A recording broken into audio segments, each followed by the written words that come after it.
इस पावन अवसर पर पतंजलि विश्वविद्यालय में हवन किया गया तथा वहां की छात्राओं ने स्वामी जी एवं आचार्य जी को रक्षा सूत्र पहनाया। आज हम सब के लिए बहुत ही पावन और पवित्र दिन है। आज रक्षाबंधन के रूप में, श्रावणी उपाक्रम के रूप में हम जानते हैं।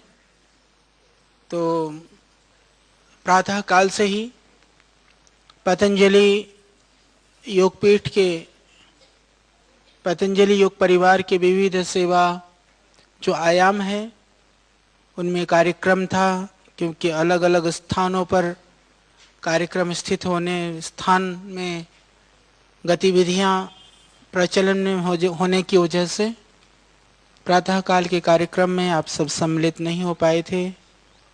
प्रातःकाल फेज 2 में प्रोग्राम हुआ, फिर उसके बाद में आचार्य कुलम में, फिर यह विश्वविद्यालय का और आयुर्वेदिक महाविद्यालय का प्रकल्प है। इसके तहत अभी यह कार्यक्रम हो रहा है। हम सब जानते हैं कि हमारी संस्कृति के अंदर दो तरह की विधाएं हैं। ऋषियों ने दो तरह के कर्मों का हमारे लिए विधान किया। एक तरह के कर्म होते हैं जिनको हम नित्य कर्म कहते हैं। नित्य कर्म वह होते हैं जिन्हें हम प्रतिदिन करते हैं या जिन्हें हमें प्रतिदिन करना चाहिए। उसके अंदर विशेष करके पंच महायज्ञों का विशेष विधान किया गया, जिसमें हम बैठ करके जो वैदिक संध्या मंत्रों का उच्चारण करते हैं, यज्ञ करते हैं, पितृयज्ञ, बलिवश्य देव यज्ञ, अतिथि यज्ञ, इनको नित्य कर्म में गिना गया है। नैमित्तिक कर्म वह हैं जैसे हमारे यहाँ प्रचलन में है 16 संस्कार हैं या विविध तरह के जो त्यौहार हैं, जो पर्व हैं, उन सबको नैमित्तिक कर्म के अंतर्गत माना गया है। अलग अलग ऋतुओं के हिसाब से, अलग अलग समय के हिसाब से, अलग अलग कालक्रम या संधि वेलाओं के हिसाब से यह पहले से निर्धारण किया गया और उसके बाद में उन पर्वों के साथ में विविध तरह के ऐतिहासिक संबंध और रिलेशन भी जुड़ते गए। इसी तरह से रक्षाबंधन की भी बहुत सारी प्रचलित कहानियां हैं, पर यदि हम इसके आदि में जाएं तो निश्चित रूप से आज का जो श्रावणी उपक्रम है वह एक तरह से वेदारंभ संस्कार का दिन भी है, उपनयन का दिन भी है। आज के दिन हमारे ऋषि लोग, हमारे विद्वान लोग, हमारे गुरु लोग हमें उपदेश दे करके, हमें दीक्षित करके, दीक्षा दे करके आध्यात्म मार्ग की ओर, भौतिक मार्ग की ओर अपने जीवन की सफलता के लिए वह प्रार्थनाएं करते थे।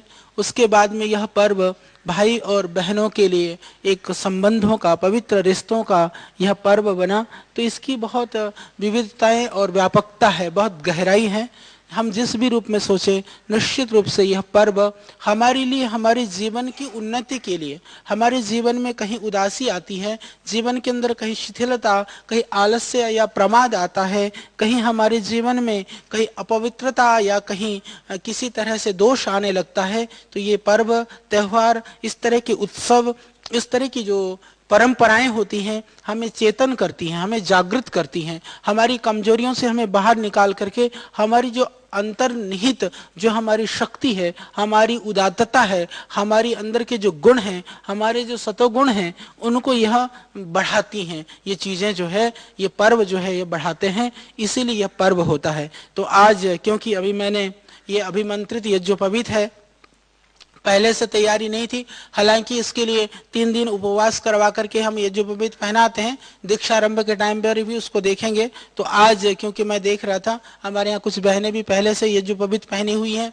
कुछ भाई लोग हैं जिन्होंने पहले से यज्ञोपवीत धारण किया हुआ है, उस यज्ञोपवीत को बदल करके नया यज्ञोपवीत भी डाला जाता है।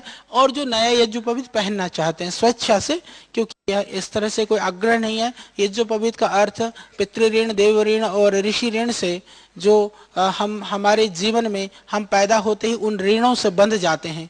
माता पिता का ऋण, हमारे ऋषि महर्षियों का, परंपरा का, परमात्मा का, जो देवों का, गुरुजनों का जो ऋण होता है, उससे पूर्ण होने के लिए यह एक प्रतीक है। यह स्त्री और पुरुष, बहनें और भाई सभी लोग समान रूप से धारण कर सकते हैं। धारण करने की हमारे यहाँ परंपरा रही है। श्रावणी उपक्रम के अंदर नया यज्ञोपवीत धारण कर सकते हैं जिनको धारण करना है या जिन्होंने धारण किया हुआ है, तो एक तो इसको पूरा कर लेते हैं। इसके अतिरिक्त क्योंकि यहाँ बहनें हैं, भाई हैं, भी चाहूंगा, मैंने पहले से तैयारी तो नहीं थी, आचार्य कुलम में सब जगह बांधा, तो आप लोग राखी वगैरह बांधना चाहती हैं तो फिर उसकी व्यवस्था भी और वो थाली और टीका भी लगा दें। भाई बहन के मधुर मिलन का ये है